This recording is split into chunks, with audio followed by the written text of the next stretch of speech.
Okay, so now I want to talk about this method of loci. Who has heard the term method of loci before? You don't need to be able to explain it, but who has heard the term before? So 6 or 7, maybe a quarter of you. Who has heard the term memory palace? Memory palace?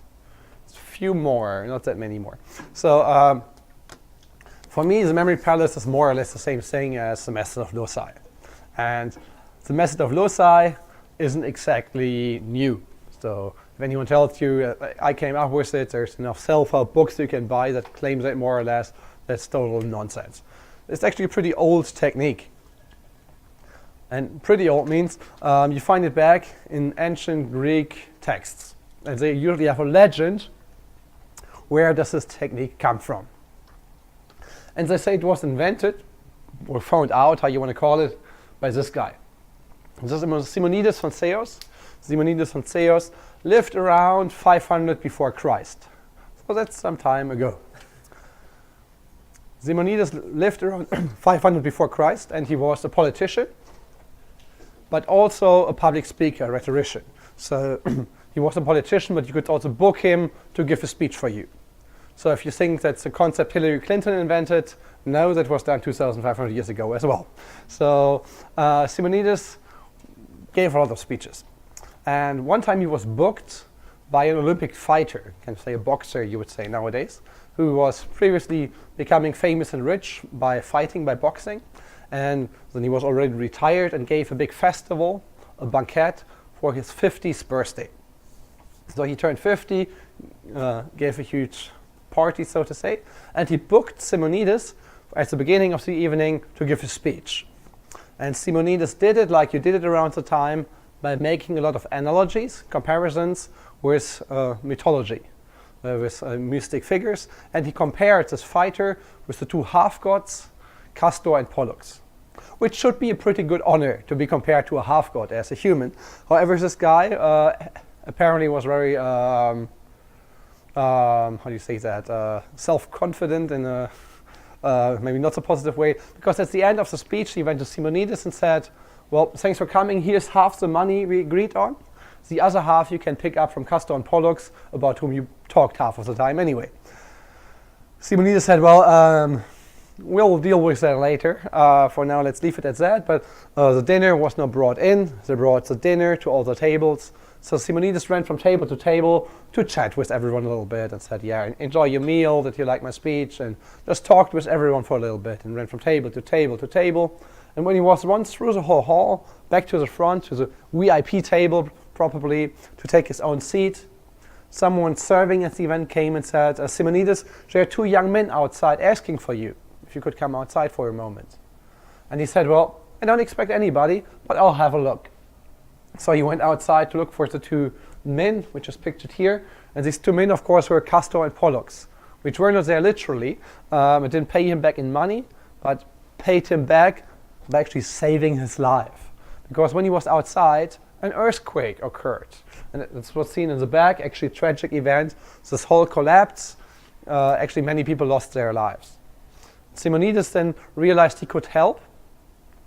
Maybe the, how do you call it, like helping people, emergency troops, maybe also family members, by saying, well, I remember when I went off stage at the first table, there was Mr. and Mrs. whatever, and I don't see them around, so please look here, there must be a couple over here. And at this table there was Mr. So-and-so, so there should be someone over there. So he realized if he pictures in his mind walking off the stage, walking from table to table, he could tell people looking for others where there should be someone, or also to identify maybe people who did lose their lives and were hardly recognizable. And much later he started to think about it. He said, well, that there were people on the seats, that's kind of random. In my mind I can place whatever I want on the seats and later find it back. And that's how he came up with the method of loci, loci being then the Latin word for plural of locations. So that's the idea. And we want to practice that quite extensively now, because this is the technique enabling really massive gains. Like someone Robert mentions, going from 7 to 50 items, and also helped me a lot being a student for all kinds of materials. We'll start simple though, of course. And we start with making a set of locations where we don't have to move around for now along our human body. But before I want to do that, I want to do one more warm-up exercise with you. And I want everyone to join in now. So please really join in, and please picture you're standing outside your room, your apartment, your house, I don't know, wherever you live. You're standing outside the front doors, the entrance door to your room, to your apartment, to your house. And try to picture you open the door and look inside. How does it look like if you open your front door? Some people close the door right away. Not cleaned up. But I know, of course, if I picture opening my front door, there's a clothes hanger on the left. And then there's this guest bathroom on the right with the toilet and the sink. And then I go into the living room, passing the fire pit, underneath the open staircase, into the west wing, or something similar like that. But what I want to show you with that, of course, is you can picture your place. You know where you live. You know where the furniture is. You know maybe where the rooms are, where which major things are. You never memorize that on purpose. It's just what your brain is really good at. I don't know if you work in this building or somewhere else, if you're here often or not, but I'm here for the first time ever. And still, I didn't even pay attention to it on purpose when I went in. But if I now picture, well, I went in, I think, on the back side, and then there was this little entrance, and there was I remember an Amazon board. Amazon, please don't leave stuff here. Bring it to the people, that's your job. And then there's an elevator, and I went up to the elevator to the third floor, and there's this atrium. That's all in my mind. And it would be in your mind if you walked the same way for the first time. Because that's what our brain is so good at. Local information, imagery. And even if you say you're the opposite to him, and it's hard for you to find passes, I guess, in this example, you could still picture your own apartment, and you also know how it looks like around here. The fun thing is that we can use that, maybe better say utilize that, to remember whatever we want. But let's start simple. Let's start with this body list, and we just had a break, but could you stand up for me? Like, a little movement is always good. Could you stand up for me, please? What I want you to do now is to remember a set of 10 locations along the human body. What do I mean with that? Like, I'll name 10 places, and your task is to remember them in order. So join me in. We start at the bottom. The feet are number 1. The feet are number 1. And then the knees are number 2. Knees, maybe do a little squat. Knees are number 2. The thighs, the upper legs, that's number 3. If you have trousers or jeans, the pocket of my trousers for my jeans, that's number 3. My backside, the backside is number 4. Can you please raise your hand? Please raise your hand. Your hand has 5 fingers. Can you put it on your belly, please? On your own belly. Thank you. The 5th location is a belly. If I'm not at 5 at the belly, I missed the location. 1 were the feet, 2 is the knees, 3 thigh, 4 backside, 5 belly.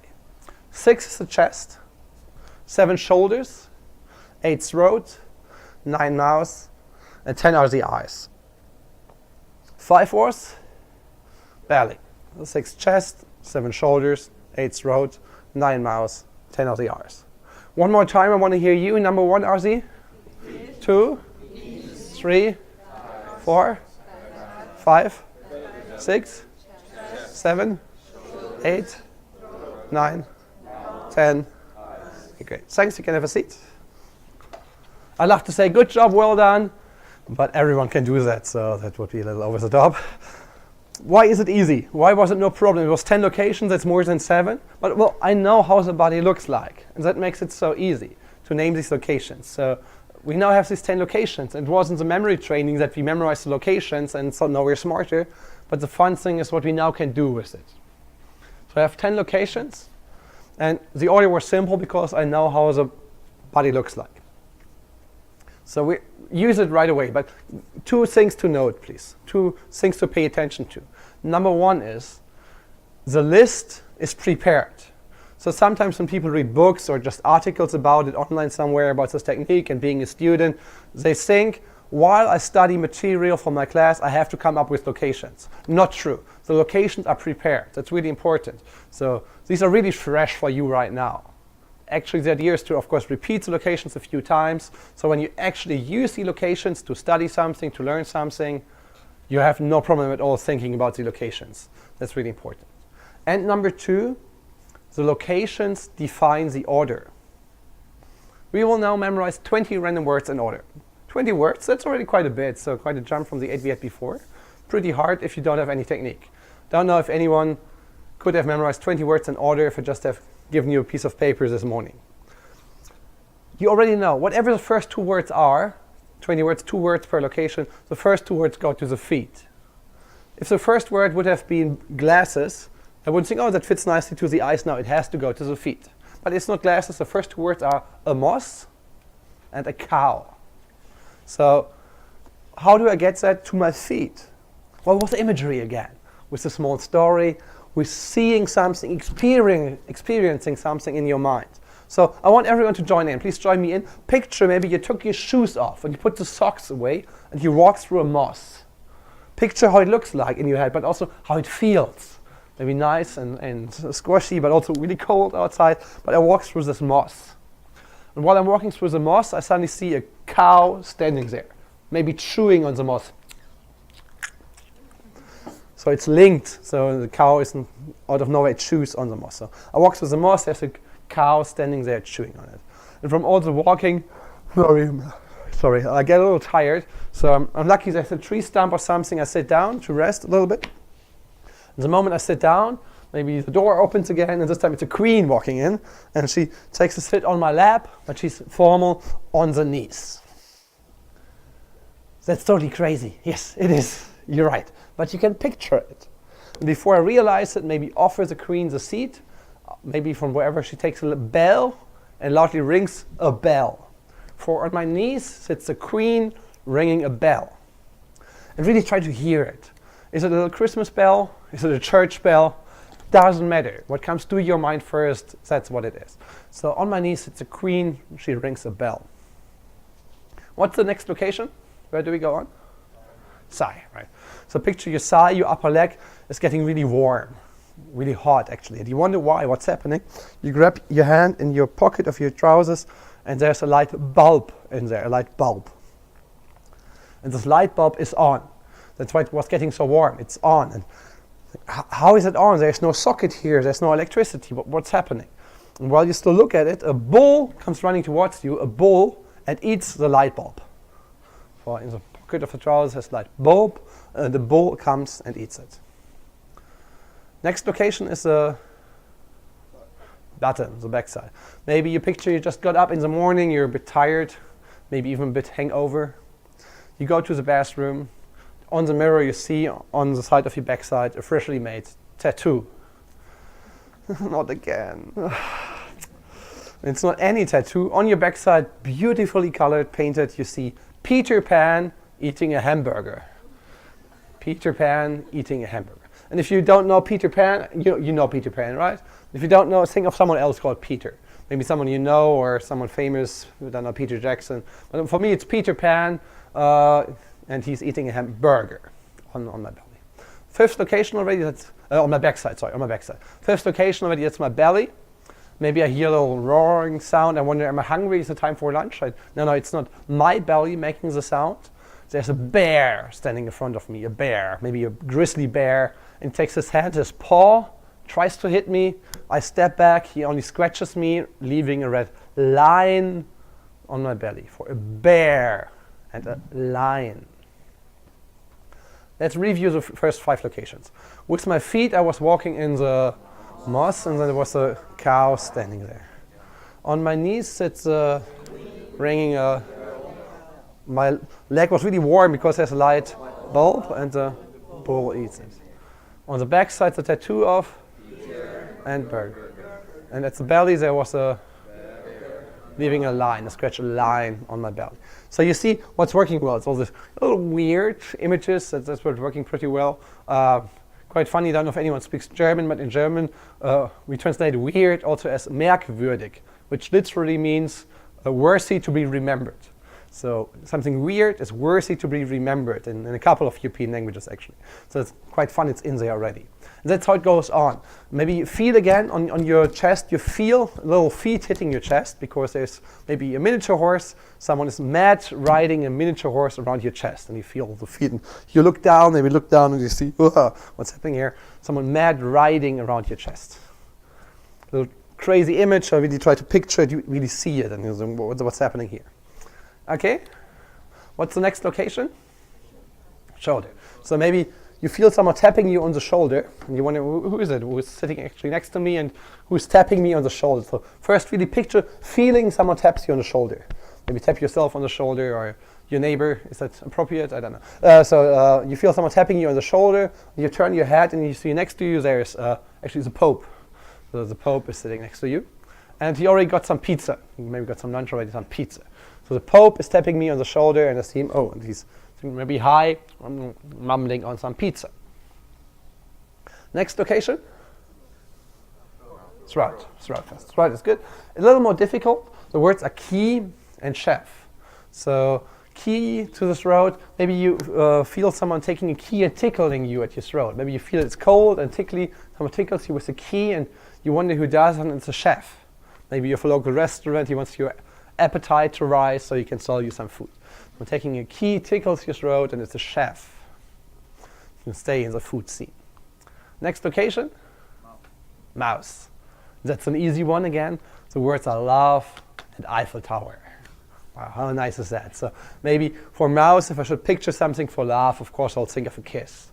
Maybe I give my wife a kiss, and who could it be more romantic than at, or maybe on top of the Eiffel Tower, which is in Paris, not Las Vegas, just to make it clear. So on top of the Eiffel Tower. Maybe I close my eyes, enjoy the moment, forget everything around me, don't even realize that one of the many pickpockets steals my wallet.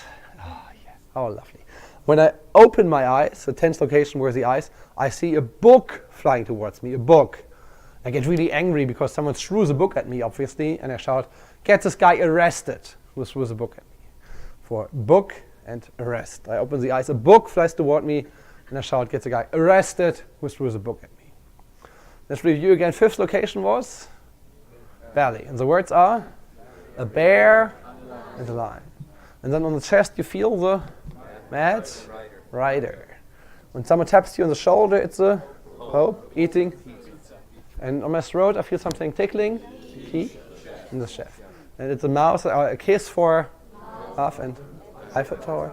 I open my eyes, I see the book and rest. Can you take a piece of paper and try to write down the 20 words? So think of the locations, go via the locations, and do it digital if you like in the computer. Try to write down the 20 words if you can. How good did that work? Most people nodding, okay. Who has, let's say, 15 or more? 15 or more, good? Nearly everyone, that's fantastic, because who has all of them? Who has all 20? Oh, good job, fantastic. Because in my studies, if I don't take the memory as leads, but the control group, we normally invite students, right? They're the cheapest, okay? So they're pretty good in learning anyway. And if you give them a task to remember words in correct order, you had the correct order just for free with this technique. On average, in such a task, I can do like 13, 14 words if the order must be good. And so if you had more than 14 words, no, that's really exceptionally good. So that's quite important to notice. And see, many had all 20 good. Who maybe had 18 or 19 good? Who forgot maybe one location or a word or two? Christian, which word did you forget or which location? Mouse. So I know where I forgot something. So it was love and Eiffeltower. But I noticed, okay, for mouse, I forgot what it was. At throat, it was key and chef. Mouse, I'll forget it now. Maybe I didn't pay enough attention, whatever. Eyes, it was book and the rest. So I know where I forgot something. That's really important, because if you study, if you learn, normally you do not have that. And with this technique you do. That's really valuable. Because maybe realize, okay, I forgot that one. Maybe the image didn't work for me. I don't ever kiss anybody. I don't know. So you can come up with a different image. Even if you use the technique, for example, to give a presentation. Maybe you have to lead a workshop or to give a little speech. This technique is so useful. And even if you use this technique and you forgot one item, like, oh, I wanted to say something, mouse, I don't know. But for the eyes, I know I also want to talk about the book I wrote, whatever. So you're not losing track anymore. You only lose one item. And if you study, you notice where you forgot something and can find it back. That's really, really useful, really valuable. So it's a really good technique on that. As you saw, you have the correct order. You even have it in reverse order if you want. You can go to the eyes and start in the other direction. You even have pretty good access to individual items. Like if I ask you what was word number 7, you don't know it right away, but you can say it's 2 words per location, so it must be the 4th location, so that's 1, 2, 3. It's the backside, so it's Peter. So you can find it back quite quickly. I don't know immediately which it is, but you can find exactly out on which location that word is. So these are all really big advantages of the method of Loci. Okay, it was 20 random words. Okay, quite fascinating, but can you use it for something useful? Well, I did hide some information in there. Like in the story beforehand, it was actually the taxonomy ranks. Any ideas what I did hide in here? Cities. Cities. Good job. Correct. Anyone else thinking about it? Cities? Do you find it yet? Yes. So, good one. Well, we will come to that. Congratulations. All of you just memorized the 10 biggest cities of Europe in correct order by number of inhabitants. Okay, let's look at it together. So help me out. So the biggest city of Europe will be? Moscow. Moscow. Where does the Queen live? Which city does she live in? Queen of England? London. And Bell, maybe many know Bell, the biggest bell in the world. That's Big Ben is also in London. So the Queen lives in London. It's not a keyword, but I use my prior knowledge. The next one is a little mean. Okay, correct. It's really mean, not just a little. It was bulb and bull, but it said something. I said something about the bulb. What did I say it is? Yeah, it's on. Very simple. It's on. The light bulb is on. Then there's the bull. So it's on, bull. Ist on, bull. If you only count the European part, that will be your number 3. The rest is easier. Help me out. Petersburg, the Russian one. Berlin, good one. Madrid. Where does it live? Yeah, Rome. Kiev.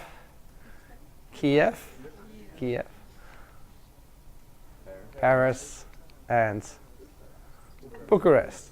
That's the 10 largest metropolises of Europe in correct order by number of inhabitants, which you just memorized correctly. Well done. And I don't know if you feel a little impressed. I thought also given the current political set in the US, it might be useful information for you. But what you see here is, okay, I have the words. I need to remember those. First I have the locations. Then I have the words. Hey, come in. And then I have to remember what it stands for. So it seems maybe like even one more extra layer. But you know where to look. If I want to remember what's on the knee, I know where to look. I know where to get it back. It's what we call a retrieval structure in research, which makes it so useful to use this technique. Because you don't have to worry it just lost somewhere in your memory. You know where to look. Really important.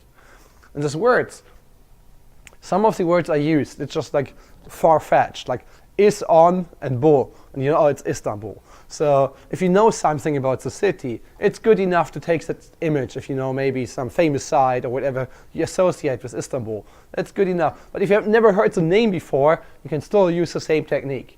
You can take book and the rest to remember Bucharest. So that shows how useful it is. You can name it in correct order, in reverse order if you want. You can directly access all the different elements. So this technique is really useful for a lot of things. Not just a list. When I use it for being a student, I go back to the same technique. Like I find keywords for the material I want to study, and I put these in locations. When I learned the deck of cards, we'll come to that when I talk about digits later on. When I use the deck of cards, of course I use locations to put my images on. Same when I want to remember numbers. So this technique is really, really useful for a lot of things. But there were questions. So the question was, is it rational why I use 2 words per location? There's no law or rule for that. So if I want to go really fast, often I only have 1 word per locations, which means I need a lot of locations, but I can be really fast. If I wanted for real to remember the list of cities, probably for Paris I would only have used Eiffeltower. I would not need 2 words. To have also a good example for you, I made it 2 words so it's consistent per item. When I use the same technique being a student, really following courses, often I had way more information on a single location.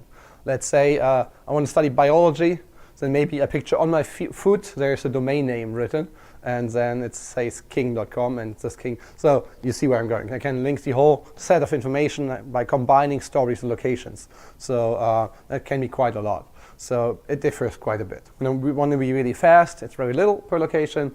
When I want to study something well, like textbook material, facts, long-term knowledge, it might be way more. Exactly. Very good question, and was hoping someone would ask it because it's exactly what I want to talk about now.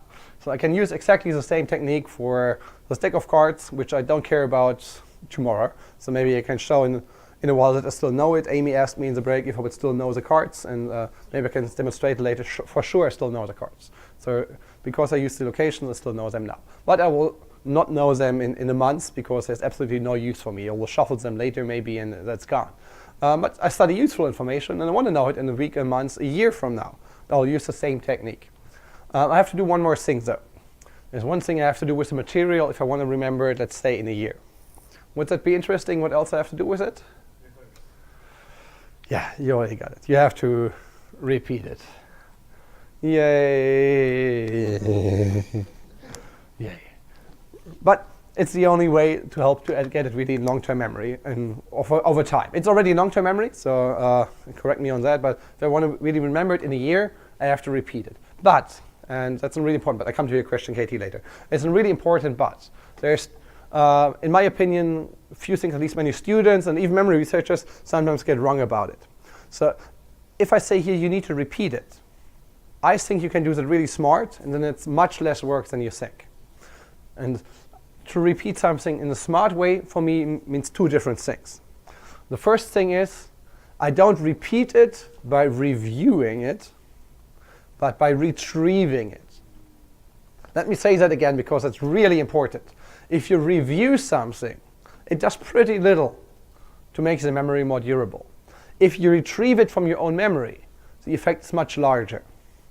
And since we're here at an academic institution, I want to prove it with a study. It's not my study. It's some work which originated way back, decades back, but in the last years has been studied a lot, for example, by Washington University in St. Louis. And they did a whole range of studies, which you can look the papers up. But the typical design will be something like this. You group volunteer students in different groups. And one group has only study blocks. And the other groups have some testing with it. So in a very simple study design, let's say they learn words. And then a study block just means you see the word pair on the screen for 7 seconds per word pair. Iglesia, church. Manzana, apple. You just see it on the screen, 7 seconds per word pair. In one of those studies, where I'll show the results in a moment, they had, if I'm right, 28 word pairs. 28 word pairs. So if this says study, it's all of the words. So this guy saw every word pair 4 times, 7 seconds per time. 28 seconds in total. So every word pair in every study block, it's included. If it says test, you just get tested on it. It can be verbal, it can be typing. For example, in this one you have 6 seconds. It says Iglesia to come up with the answer. If you get the good answer, it's in German now, church, you see a correct mark for a second. And if you give a wrong answer for 1 second, you see the actual translation. If you give no answer, same thing, for 1 second, you get the actual translation. So these are the 3 groups. Again, so this guy, it was always the same, 4 study blocks, every word pair 7 seconds, 28 seconds in total. This person, if he didn't get anything good any time, he would see 10 seconds max, right? So 7 seconds in the study block, and then 1 second per test block as a correction. So and this guy somewhere in the middle had 3 study blocks and 1 test block. So then it's over, 5-minute break for a toilet run and get some water, and then everyone gets tested on all word pairs. Which group does best? Who thinks the first group? This group does best. Raise your hand if you think the first group does best. Who thinks the middle group does best? Who thinks the third group does best? Okay, I tricked you a little bit on this. The first group does best after 5 minutes. So after 5 minutes, the first group does best. It didn't make sense. They saw it up to 3 times, up to 4 times, 3 to 4 times longer, the information than the other group. So after 5 minutes, the first group does best. So it's here 80%, 70%. So it is significant. It's not massive, but it's significant. But of course, you're right, and I wouldn't tell the story if that's it.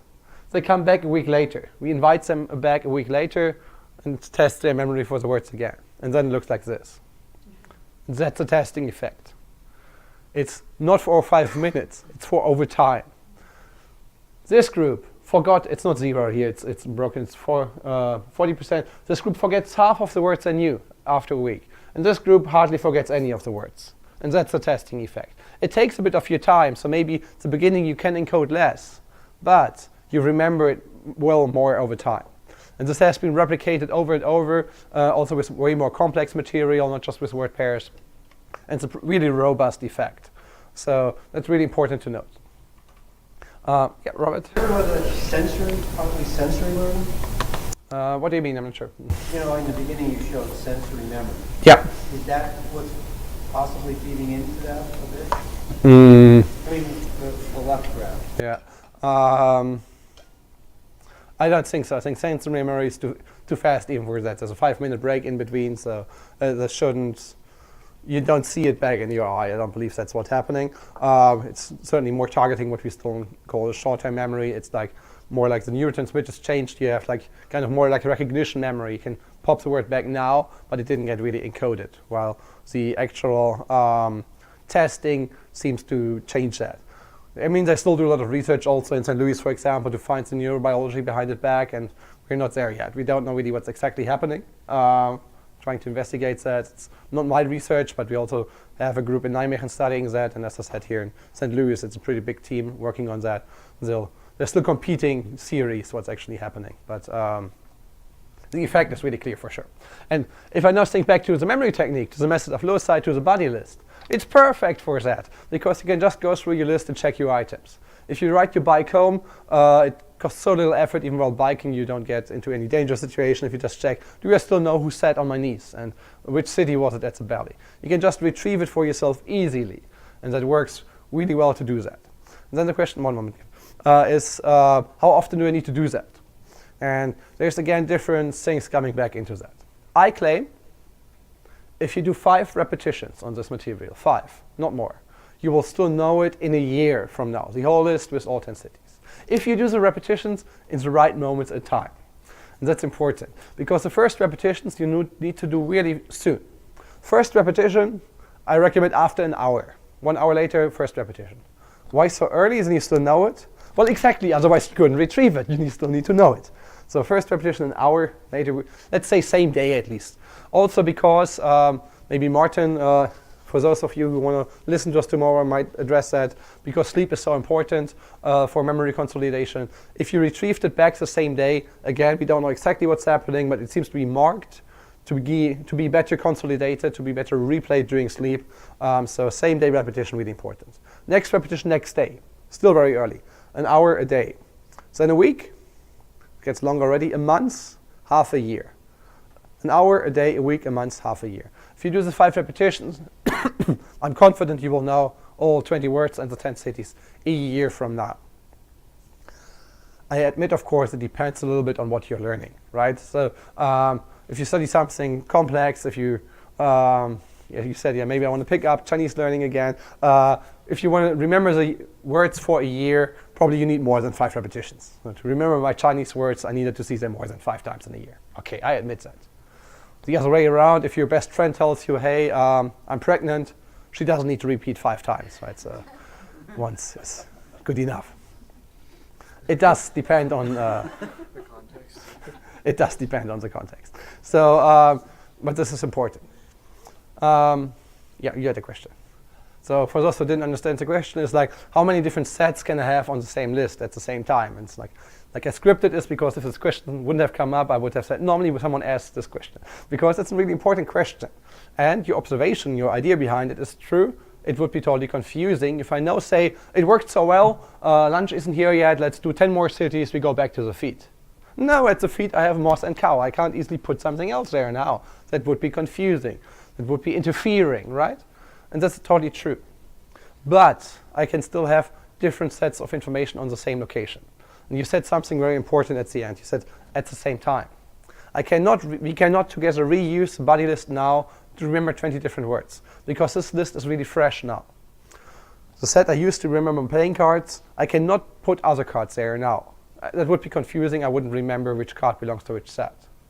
But if I do my repetitions, if you do the repetitions for the buddy list, maybe we do one together after lunch, you do one tomorrow in a week, then a week or 2 from now, you can reuse the same locations and it will not interfere anymore. If I use this deck of playing cards and I want to remember it over time, I review it today, tomorrow, in a week, I can use the same 52 locations I used for the cards to put other images on. It will not disturb itself. I will not do that because I don't need this deck of cards anymore again. So I will not review it, and I will still need to have to wait a week or 2 before I can reuse these locations. But in a week or 2, it would be pretty hard to remember the images maybe somewhere so striking out that I will find them back, but I would really have to spend some effort. I won't do that. I can reuse the same locations, no problem. But not at the same time. So that's a really important point. So if I want to remember more, then I can remember right now. I need more locations. And that's what we are going to do after lunch. We will make a memory palace. There's this term coming back out of this room and maybe a little bit surroundings to have more locations. Because you cannot reuse the buddy list right now to store something else. So let me summarize it again. I'll come to your question, Fred. If I want to remember for long term, I need repetitions. And then after a little while, I can reuse the same locations because the images will not disturb itself anymore. On the buddy list alone, I have nodes. I won't exaggerate, but I'm sure 7 or 8 different lists I can retrieve just like this. I just know, okay, I have this set of information. I have like the 10 cities. I have also the wonders of the world in English. Weltwunder, 7, because I sometimes use these as an example. But I also have like a to-do list from 2 days ago. I can retrieve them, it doesn't disturb. Because there was enough spacing, enough time in between. Like if you do a to-do list, maybe you have to give a talk. You're invited to a seminar, to a workshop, you prepare a talk. You use this technique, it's brilliant for that, absolutely perfect to give your talk without notes. You gave the talk, you don't want to reuse the same talk again, it's not one you're going to give anywhere else again. You don't review it. And a week or 2 later, you can reuse the same locations. Or you say, well, I'll be invited to another symposium in 2 months where I give more or less the same talk. Then you do review it, and you can put images again on the same locations because it got consolidated. Okay. With this question, you can argue about it. For me, what works really best for me and how I recommend it, but there's no science behind it. I'm not sure anyone studied it, but my idea is I like to have 50 locations in one set of locations. So what we are going to do after lunch is to make a set of 50 locations around here. It sounds a lot now, don't worry, it will be easy. 50 locations we make together. But then I might like to make some more locations at the MIT, but then I would call it MIT 1, and then the other one is MIT 2. Like at the institute I work at now, I have 4 different sets of 50 locations in different parts of the campus, but there's always a set of 50 for me. I have 50 locations in my apartment. I have 50 locations in the small room I lived in when I did a year abroad in London. I have 50 at the Times Square in New York, where I once went for a vacation and then I spent half an hour to make a memory palace out of Times Square. I have 4 different sets of 50 locations in London at the famous sites, one at Buckingham Palace, one at the Thames, but they're all separate. But there's always 50 because that feels like a good set for me. The Sherlock idea, of course, is to build on and on and on, and then you can go any direction. For me, it feels too confusing and rather have separate sets. Maybe to anticipate the question, in total for the World Memory Championships, which is a 3-day event, Friday to Sunday, morning to evening, so I cannot reuse a single location. It's all too close up, too close on each other. You say it like this. So it's too cramped. It's 3 days. On Sunday, I cannot reuse location from Friday because I still have the images from Friday in there. So for the World Championships, I need something like 3,000 locations. So 60 times 50 locations. What I could now use in my head is like, I think maybe 80 sets, like 4,000, maybe a little more I have right now. I can just come back to and say, okay, today I use Times Square, today I use London 1, today I use MIT 2. I can go back to these. I have like 80 at hand right now. Now, one thing. Now many think, well, that's already fascinating that he can remember all these locations. And that's not true because all of you have all these locations in your mind because you traveled, you were at different places. You just never spend 10 minutes saying that's 1, 2, 3, 4, 5, 6. But you have all these locations in your mind. If you've been to Times Square in New York, who has been there? Now picture it, how was it there? I don't know all the details, but you have quite a lot of images in your mind and locations, and you went to, I don't know, whatever, some shop there, some restaurant, maybe you watched a musical. You have all these locations, you just never labeled them. If you just spend a few minutes labeling them while you're there, or even in your memory, suddenly it's a memory palace. You have these locations in there. It's nothing special about me to remember these locations. Robert has a comment, or? I'll just make the comment that the primacy of spatial memory exists even in the animal kingdom. Because squirrels, for example, when they hibernate, they bury 100 nuts. And they've done studies, and squirrels recognize 90% of the nuts.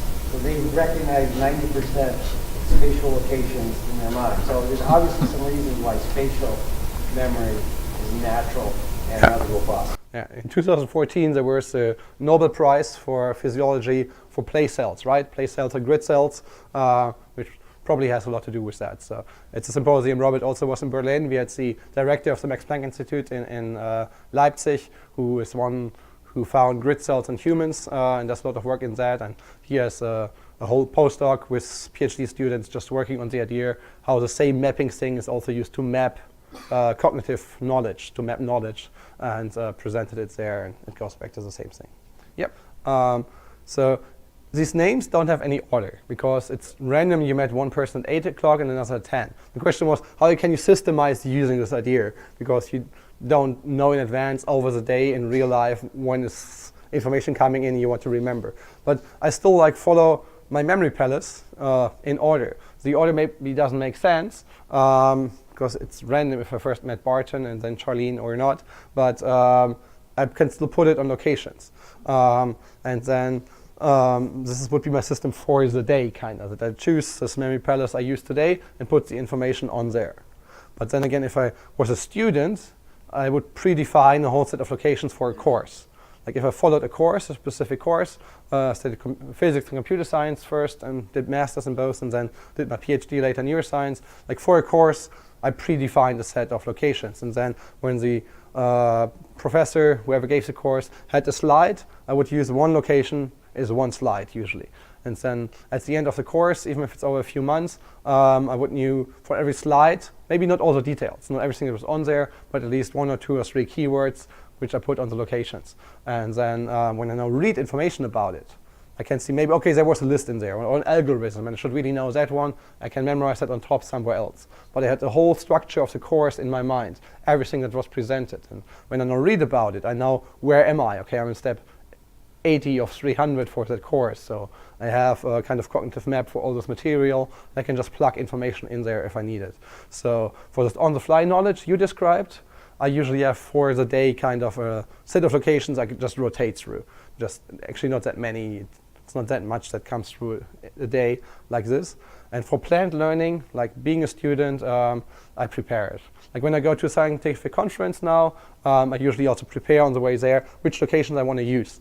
And then at all the talks, for every 2 minutes, I just make one image. I will not remember all the talks verbally, but for every single talk, for 2 minutes per talk, I have one image. And for every single poster I visit, I remember the name of the person presenting the poster, which university it's from, and then the main finding, kind of the headline. So afterwards, I know all the posters I looked at. And then on the way home, I will think about it and realize, of course, 80% was not relevant for what I do, and I will not repeat those.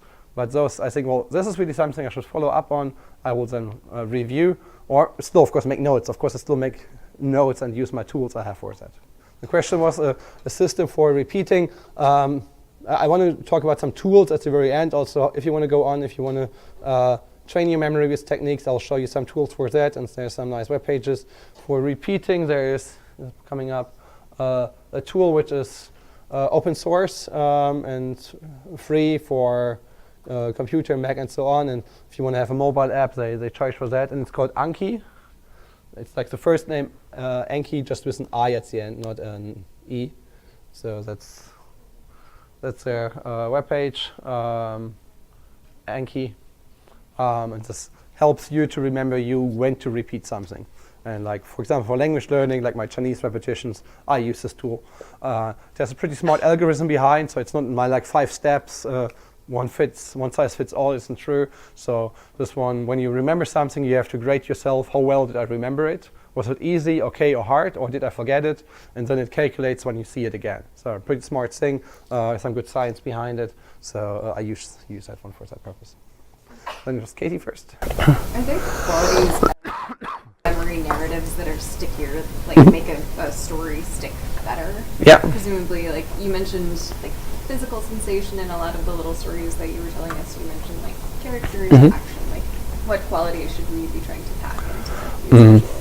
Yeah, it's hard to say which quality to pack in. I think it might differ a little bit. I just like to enrich it, to just do different ones. And for like maybe I could do it more systematically to target this question again than I do. But when something has a sound for me, I put in a sound. Like if it's Pope and Pizza, I also hear him mumbling on it. But if it's not, I don't force it in there. If it's 2 words that are just an image and no character, I don't always force a character in there. But I try usually to enrich it to have more than one modality. But I don't do that very systematically. Maybe I should. I don't know. Yeah, Alexander. You kind of answered a little bit of the question that I had, but if you have more than, say, like 3 or 4 locations, right, with some stories and keywords, do you repeat like what location has what story? Like, how do you memorize, if you have 50 locations, which one you use to retrieve which, content? Yeah. Now, if I think of the content, I know what my keyword image is, and then I know actually on which location it is, and then I can jump there and go through the next locations. When we do, it will be a little more clear, I hope, after lunch when we do it together to really set up a memory palace here. I don't just have 50. Within the 50, I can have groups of 10. So I can really go like group by group. It sounds weird. It will be obvious. It's just natural. Just no problem at all. Yes, like to remember which group. You will see that, no, it's not true, because that's what our brain is so good at. We will do it and you will notice this is not true what you just said. You don't forget which room is where, it's no problem at all. And then you just find it back there. So I can jump kind of at the beginning of a topic, and then now it's on the next locations there. And if a topic repeats throughout a course, say it's a course over 3 months, it was 14 times, a lecture of an hour or 2, and the same concept came back a few times, I make sure I always use the same image for that concept, and then I know, okay, I have the concept one time on my knees, and one time in the shelf, and one time in the kitchen, and it's even linked without me needing to do much about it. Robert? Mr. Konrad, regarding the question of what type of information is stickiest, I would argue you have narrative, spatial, somatic, autobiographical, and visual. Those are categories where you have pre-existing schema, which allow you to immediately form associations where they might not otherwise exist. Yeah, in fact, for that, there are several, forget the neuroscience part, there are several anthropological studies which are quite striking in terms of the actual capacity for people who we deem as illiterate and uneducated to actually remember copious amounts of information. So there was this famous study that was actually done in the Aborigines of Australia, and they have these 10,000 stories that the elders of the village or whatever tell. And each story is based on a landmark of like the 100-kilometer journey stretches along the road. And every point there, like the stone means something, so they have a narrative for that stone. And after that, they go to some other place. So they have this 100-kilometer odd journey, and they have like 10,000 such stories on one side. And there's another one which was actually done in the 1920s and 30s with the great Milman Parry, who was in Harvard, was a folklorist. He was trying to collect the original stories of Iliad or Odyssey and all that stuff. We assume that Iliad and Odyssey is actually written in books and all that stuff, but it's actually more or less word of mouth, and it is a folklore. So he was in search of those folklorists, and the people he found were people in the Slavic countries, Yugoslavia, and all the people who were able to tell those stories or sing those songs of those stories were almost all invariably illiterate. And so Milman Parry had this beautiful quote saying, like, what is the greatest way for someone's memory to be like removed? Give them an education. So there is a lot of anthropological aspect to this where they actually talk about the relevance of narrative, especially, and what emotional valence that narrative might have, or mythological, or the associations are there for it. So it's kind of like the sea of information that always seems to exist for them, and they're able to retrieve whatever songs or stories. And in that same article, what was the book that's 15 times the size of the Bible that they memorized in India? So that's another epic tale of, again, uneducated or illiterate bards moving around the country. They go around telling these stories which last over a week. Every night for like 8 hours, these guys sing songs about this epic poem, which is like 15 times the size of a Bible or something, and these guys can't write a single lick of letter.